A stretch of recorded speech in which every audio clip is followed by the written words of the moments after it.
Hello, my name is Antonio White, and today I'm here to honor a hero.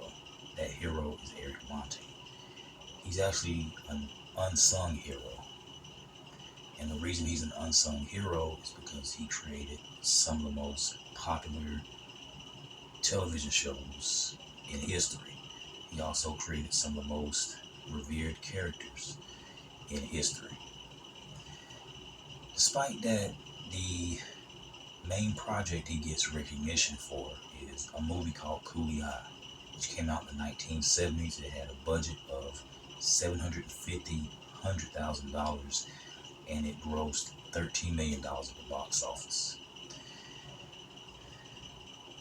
He pitched the idea for the television show Good Times long before it was picked up by a television network. And he wrote on the early episodes of Good Times. He wrote one episode of All in the Family, and in that one episode of All in the Family that he wrote for, he created the Jeffersons. And the Jeffersons ended up getting their own spin-off show, and it's one of the most popular shows of all time. He also wrote a pilot for What's Happening, and What's Happening was based off of Coolie Eye. The only difference was that What's Happening was a sitcom.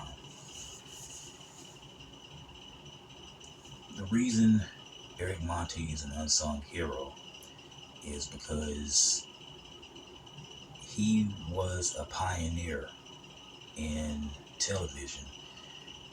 However, the higher ups and the people he worked with, some of the people he worked with, edged him out and took credit for his work, and they continued to profit off of his work decades later. And he filed a lawsuit, which he did get a settlement. However, his lawyers advised him to take the settlement so they would all get paid. However, that wasn't the best move in his interest. However, he could not find other legal representation. And the statute of limitations would run out if he would have stalled the case. And that $1 million settlement was chump change compared to the worth of the characters and the shows that he helped create. And that lawsuit he filed made it not only difficult for him to return to the shows that he helped create or to write for the shows that he helped make characters for, but it made it harder for him to get work as the 80s progressed, the 90s, the 2000s, and so forth. And he did win that $1 million settlement. However, that money could only go so far. That money's going to run out, and it did. And he fell on hard times and rebounded. So the point isn't to disparage his counterparts, his opposition from a long time ago. The point is to give him his flowers. The point is that he was a pioneer in television and film.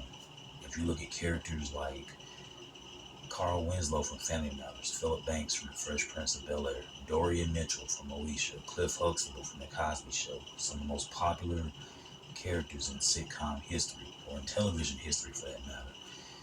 And Eric Monte kind of set the stage for that, because one of the disputes he had when he was writing for sitcoms in the 1970s was that the higher ups did not think that a black father would be taken seriously in a television show, and Eric Monte proved that wrong.